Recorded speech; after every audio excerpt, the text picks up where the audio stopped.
Moon.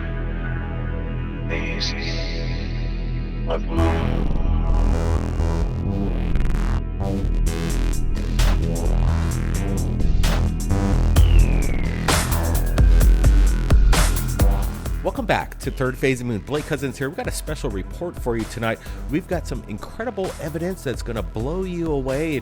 Bruce Bradley, a person that is a hobbyist in regards to capturing craft from Nellis Air Force Base, including jets and everything else that's going on over there, but he also captured something within his lens that needs to be looked at over very closely. So we're going to be going into depth in regards to some of this information we just received right here at Third Phase Moon. We've got the panel with us, Rich from GoofOn and Michael from Dark Hour Paranormal. We're going to break it down right now.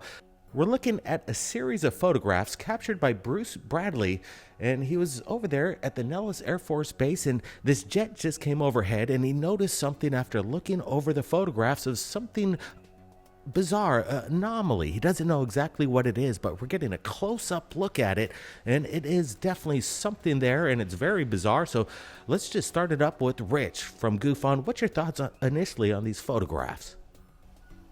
Initially, my question was he really over Nellis Air Force Base? I was just trying to think, where is this guy at that this thing may be a balloon? Of course, that's my first reaction. And then we see the close-up of it when you zoom in, and it's not quite balloonish, if you ask me. It's kind of sitting there, acorn-shaped, that has an edge that goes around pretty much like the center of it, and it's rounded. It's kind of like an acorn bubble. It's really interesting, and why would that be over Nellis Air Force Base? So I really took the balloon equation out of it because of where he was at when he took the shot. And I'm aware where it is, but how high above the craft, how high is it in the sky is a question that I need answered. But it looks like it's within range, that it's in focus enough that it's really clear. So it's a clear photo. When you see the one that's in front of the nose of the jet, it's pretty wild stuff. I think that's a legitimate UFO. You know, we're looking at it, and it is amazing when we're zooming up close on it. I added some brightness contrast and actually sharpened it up a little bit so you can see this plasmic edge around it. Almost seems that it's aerodynamic in its way of flight.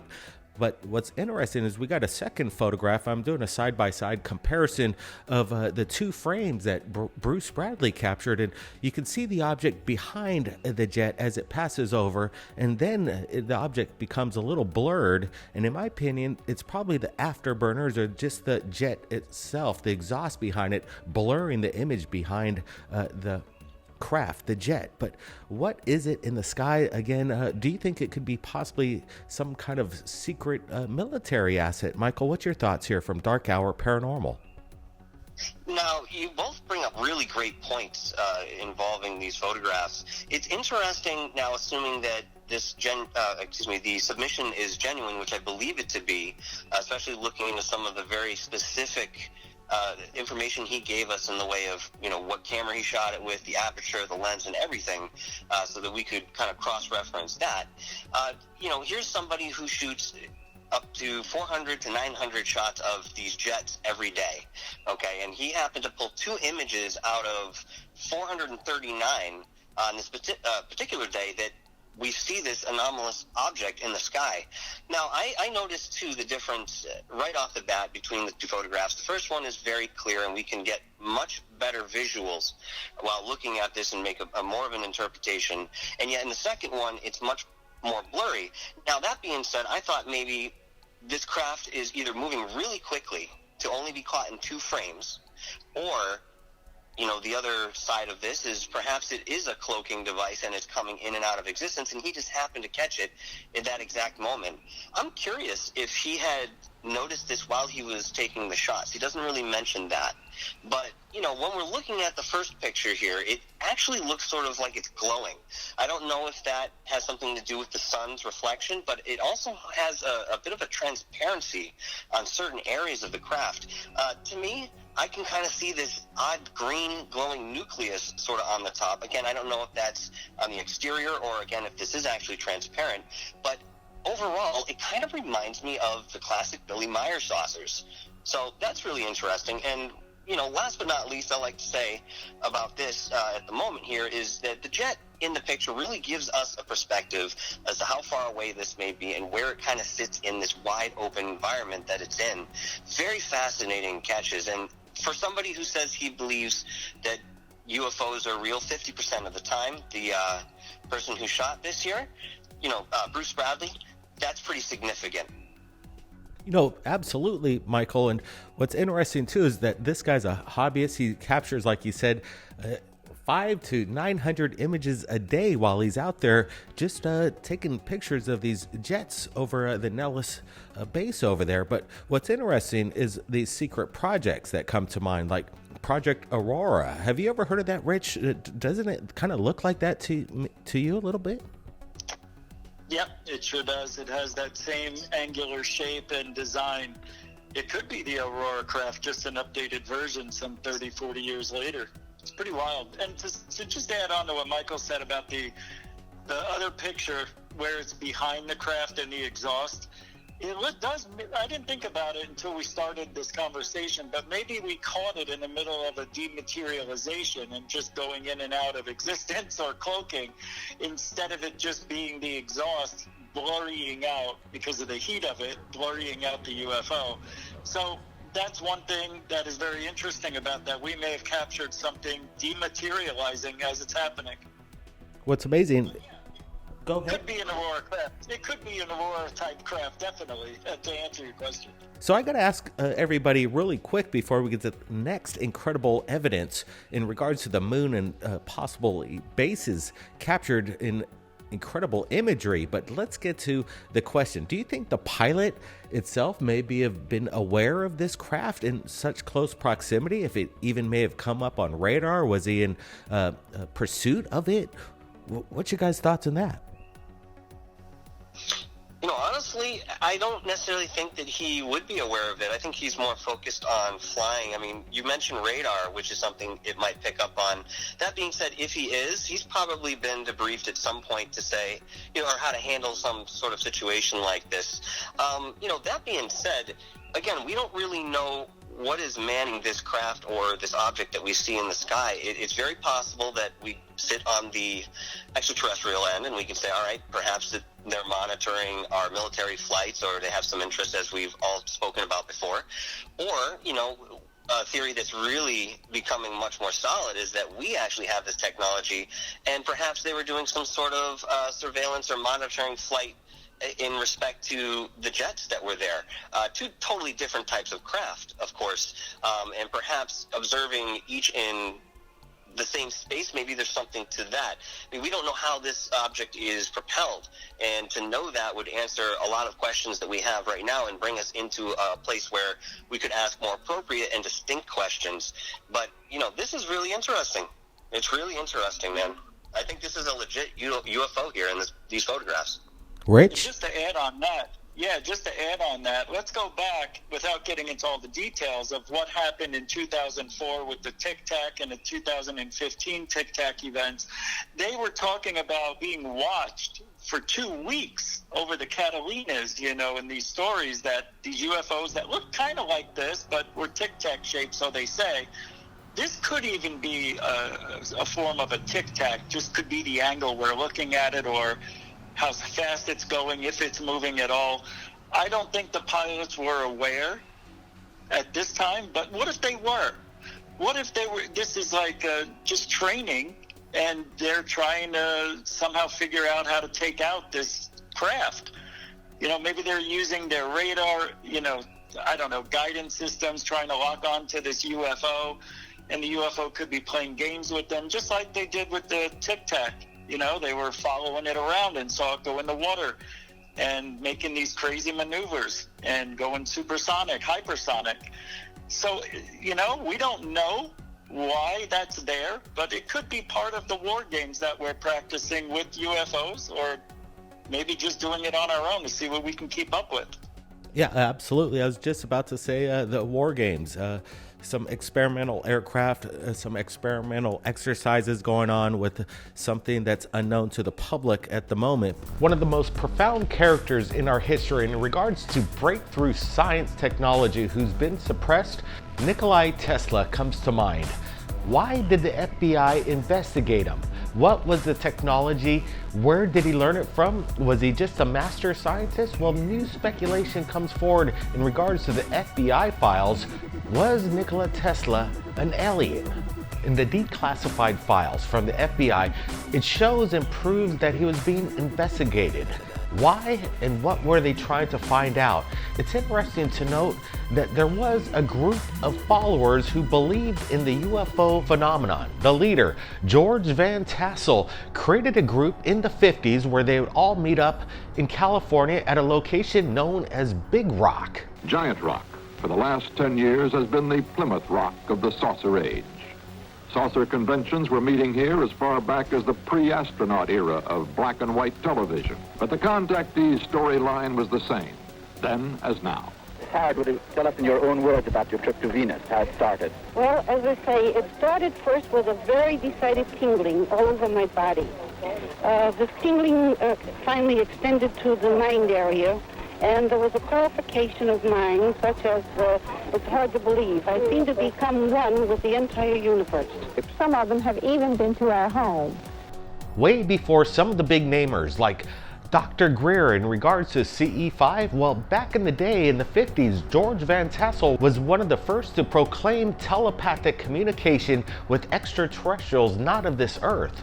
We're riding on an electrostatic magnetic ship right now on the Earth, doing 66,000 miles an hour right now in an orbit around the sun, and we're all astronauts in that respect.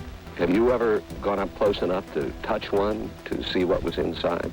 Bill, in August the 24th of 1953, I went aboard one for about 20 minutes. It's interesting to note that the FBI has received and obtained documents from Van Tassel in regards to the possibility that Nikola Tesla is not of this earth in regards to the paperwork received by the FBI from Van Tassel's newsletter. It reads, in the 1950s, and since the time that Tesla's engineers have been contacted with spaceships. The space people have visited Tesla engineers many times and have told us that Tesla was a Venusian brought to this planet as a baby in 1856 and left with Mr. and Mrs. Tesla in the remote mountain province, which is now known as Venezuela. The possibilities, if Nikola Tesla was not of this earth, might explain some of the reasons behind his mastermind in creating some of the technology that man has never witnessed before. Anytime Tesla's name, Nikola Tesla, is mentioned anywhere, people get excited. Even to this day, decades after he's passed away, we're still getting information about who this person was and where he came from, his inventions, his trials and tribulations, and his accolades. And well, we see part of that here in these files that are now released and have his name included in them. But what I find interesting, and many of us know this already, it's mentioned in these files who owned them, who took them after he passed away, and had him in safety deposit boxes. He had documents and all this information on things he was working on. Apparently there, I think, were 8 suitcases full of his stuff, which were eventually put on display for the government. And one of the people who were involved with this display was John Trump. He owned a hotel, I think he owned the hotel where Tesla lived for the last several years of his life. I'm not sure, I can't remember, but I think that's why he was involved, because he had access to things that not other people did. I find it very interesting that Trump's name is involved in this, so I wonder what the tie-ins there go to. Does he have anything of Tesla's? Was this stuff split up? Did people take important documents home or whatever, things of his inventions? He was a very quiet man, stayed to himself, Tesla did. And Apparently, some people thought he was creating a death ray and was going to give the secrets of our government to Germany or something like that. But that's why these files are here, kind of showing what direction they were going in when they came across his belongings after he passed away. The Interplanetary Session newsletter, a newsletter owned and operated by George Van Tassel, a self-described contactee and a person that was said to be from Venus. Now, also, he was the owner and operator of the Giant Rock Spaceport in Landers, California. Next to Giant Rock, which is literally a 7-story natural rock formation, is the Integratron, a building that sadly was not finished upon George Van Tassel's death in 1978, but was close enough as far as looking finished where people to this day can go and marvel at its dome-shaped beauty. Now, in the Integratron, 2 things were supposed to have happened. One was the ability to have rejuvenating anti-aging effects. The other, having the ability to create artificial gravity waves, hence anti-gravity technology. Now, the idea for anti-gravity was said to have come from none other than Nikola Tesla. Sadly, when Nikola Tesla died in 1943, the FBI came and seized all of his personal effects and documents, most of which have never come to light. What is it that the FBI does not want us to know to this day? Was it the fact that Nikola Tesla was a radical scientist that was talking about free energy? Was it the fact that Nikola Tesla was talking about the death ray, or that was labeled the death ray, or the ability to create gravity waves?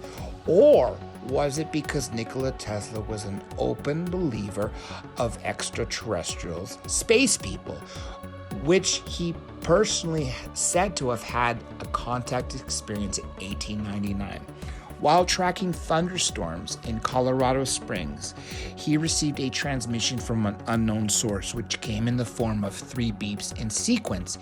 Nikola Tesla realized that they were mathematical in nature and then started to ponder if the transmission had come from people living on Mars. As a matter of fact, people can listen to Nikola Tesla's voice describing that experience where he thought later in his life that he may very well have been the first person to make contact. Now, the question is what does George Van Tassel and Nikola Tesla have to do, considering that the majority of these documents have to do with Nikola Tesla? Is it because they were related? Or, as a lot of people say, that they were receiving contacts and messages from extraterrestrials? Some people even go as far as to say that Nikola Tesla himself was an extraterrestrial, and possibly George Van Tassel was, which, like I said earlier, he is a self-described Venusian. What I find interesting about Nikola Tesla was right before his death, there was speculation that he was trying to create a particle beam weapon, a death ray, you could say. It's rather fascinating to find out that the government was highly interested in this. As you might expect, what's interesting is the president, Donald Trump, his uncle, John J. Trump, was actually very interested in Tesla's work. He was so interested that he actually broke down the papers and was kind of bringing in kind of the information from Tesla. He kind of dismissed it, that Tesla's technology didn't quite add up. He was almost trying to put him off like maybe he was just kind of a circus act. But in the meanwhile, I think Trump was actually thinking that this was a high asset, and he was looking forward to implementing this somehow into our national defense.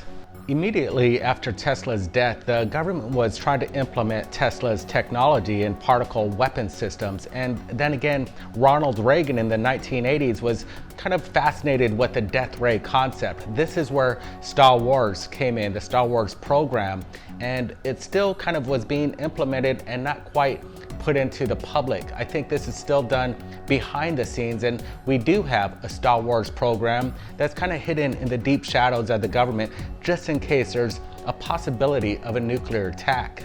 Imagine the possibilities if Nikola Tesla's technology was implemented throughout the days of today's present day. Frank Kritzer. Not a name that you're familiar with? Me neither, but it is synonymous with George Van Tassel. Frank Kritzer built a home underneath giant rock. It's an actual place, 7-story boulder that he built a home underneath the rock to get away from it all. He put an antenna on top of the rock, and he was a radio enthusiast. But somewhere down the road, some 12, 13 years later, he was confronted by police and locals there. He came out wielding a shotgun one time at these people, and not at the police, at citizens, but brought the police there. And he died, they think, accidentally by his own dynamite going off underground in his home when the police came over. Sad. But years later, George Van Tassel took over the home of Frank Kritzer and lived there. But not only did he live there, he created the very first, and I have to say it because it's true, the very first CE5 event. Of course, they didn't call it that. It was some sort of pilgrimage that people made every year to Giant Rock. And 11,000 people a year would go there and try to contact aliens. And George Van Tassel built a restaurant. He made it an event once a year, and they would try to contact aliens by meditating and singing and coming together, holding hands, and just trying to make contact. It was a very spiritual place, according to the Native Americans that actually lived in that area for many, many years, and talked of star people and lights in the sky and just things that you would expect that come along with alien visitations. This is an amazing document. It basically goes into detail of all these documents of how the FBI, even J. Edgar Hoover, were keeping tabs on Nikola Tesla, as well as the U.S. military. They were worried about his death ray, as they called it, which was wireless energy, wireless electricity. And in a way, it kind of sounds like solar electricity, like solar panels. That may have been misconstrued because they didn't understand the full capacity of what he was saying. So that's why there was a battle over these documents. And one of the documents in there talks about Van Tassel, the man that runs the Giant Rock Spaceport. And they were keeping tabs on him as well because they had it was like a newspaper that they put out a little magazine on UFOs and aliens, and they believed that Tesla was brought here from Venus, that he was a Venetian, and he was left on the doorsteps of the Tesla couple, and then he was raised, and then he moved to America, where he gained his citizenship and his patents, and helped the government with some things. Well, they ended up helping him out after he died. Well, come to find, many of these trunks that they weren't aware of were being stored in warehouses and in hotels and in safe deposit boxes, all this stuff. He just left things everywhere. And it became kind of like the Indiana Jones movie, The Battle for the Ark, that they were battling for all of his science. There was one thing in there that really intrigued me.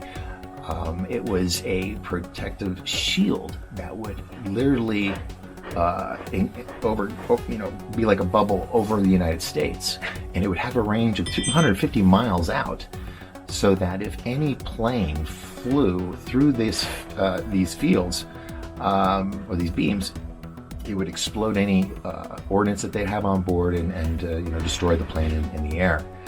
And he talked about something else that was it was beyond our physics, and he said that this would be done with plants that could create beams.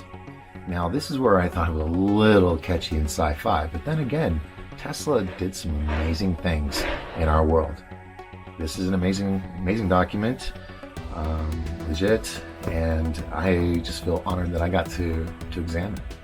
So let's set the stage here. It's 1943 and war is ravaging the planet, and one of the world's greatest scientific and innovative minds passes away. So what happens to his body of work? Well, these unclassified documents from the Interplanetary Session newsletter, circa 1957, essentially encompass the process, the investigation, and the inquiry of such a question. As we first get into these documents, we see the mention of a machine called the Tesla set. And this was invented in 1938 and then put into service in 1950 by those who had his schematics. This device was reported to be able to contact extraterrestrials and actually have conversations. Now, it may have been through this device that we find an exclamation about the origin of Tesla, which is only in a small paragraph in the beginning and doesn't necessarily follow up throughout the documentation, but is still very much interesting to note. This actually expressed that Tesla might have been from Venus and was brought here as a baby in 1856 and given to his parents. Again, very fascinating claim, and it's something, again, to research a bit further. Now, in the way of where Tesla's technology might have ended up, we need to keep in mind that the military had a very legitimate interest in his work. Apparently, Tesla was working on an advanced torpedo of sort, and of course, we're all familiar with the classic death ray machine, which essentially was a device that could, in one way, shape, or form, shoot a plane out of the sky at 250 miles away. Now, this was very important and significant back then because the military believed this might be the only safeguard we had against an atomic attack. Now, going through these documents and meticulously poring over them, you're going to find many different names. One of these names of extreme interest is Blois Fitzgerald, who was apparently a protege of Tesla, at least in the later years of his life. Now, this person in character comes across with good intentions throughout the documentation, appearing to want to secure this technology and writings from Tesla so that it may be put into the correct hands. Obviously, being at war, there was concern that it would fall into the wrong hands. That being said, and speaking about falling into the wrong hands, there are three names that are mentioned in way of initially taking whatever material was existing in Tesla's room just after his death. Those three people, one of which is a nephew of Tesla, is Sava Kozanovich, George Clark, and Kenneth Swayze. That being said, these three individuals accessed the safe that was in his hotel room under the guidance of three managers of the hotel, under the auspice that they were there looking for legitimate certification in respect to Tesla's death. That being said, they very quickly pilfered that safe and took anything pertinent to his work and documentations to his technology. So, looking through these documents as a whole, it's very interesting. There's a lot here to look into. But again, this really gives us a bit more than a skeletal understanding of what might have become of this technology. It's my belief that, let's put it this way. Tesla did mention that he had his work spread throughout many different locations, 80 to be precise, that held trunks which then held his technology in one form or another. They also mentioned in the documentation that it's possible that a good bulk of his work was held in a New York City warehouse for quite some time, and they were waiting for somebody to come and claim this technology and then investigate further, but nobody did. That being said, it's my belief that I have to say that his technology is more than likely still out there and more than likely being used in different ways behind the scenes that we're just not familiar with and perhaps see it in our everyday life. For 20 years, it was a place that people made the pilgrimage there to try to contact aliens. There's all these pictures in there that it's really cool to see. Old, legitimate-looking UFO photographs that are photographs of inside George Tassel's home, which was Frank Kritzer's, but it's pretty amazing that this was the very first CE5 event, and they did it there for 20 years. They show all sorts of pictures. Life magazine went down there, but the rock wound up splitting in half because they assume it was all the fires that were lit. It eventually cracked the rock and showed its core, its granite core, which was all white. Even today, it's still there, but it's got graffiti on it. They called it a integratin. There were plans to turn it into a disco, but instead now, the owners turned it into an offbeat tourist attraction offering sound baths to calm your soul. Long live George Van Tassel, the original CE5 master. What was it like? What happened? Well, the interior walls were what looked like mother of pearl plastic, like we put on toilet seats and for decoration. The light inside seemed to come from everywhere. The instrument panel wasn't like anything I'd ever seen before in all of my years since 1927 in the air game. And they had a compartment in the wall which both cleans and deodorizes their clothes by some light process, which required no water, soap, or detergents, or a washing machine. It's also interesting to note some of the language in regards to when UFOs, flying saucers, might make their presence known to the planet. Well, it starts with the first phase and then a second phase, but what I find really interesting is actually the third phase.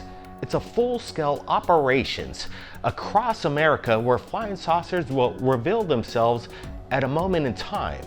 Ironically, when we made up the name of Third Phase of Moon, we had no idea about these statements in this newsletter, but now it seems prophetic that there is a statement in the FBI files via this newsletter of a third phase event in regards to disclosure.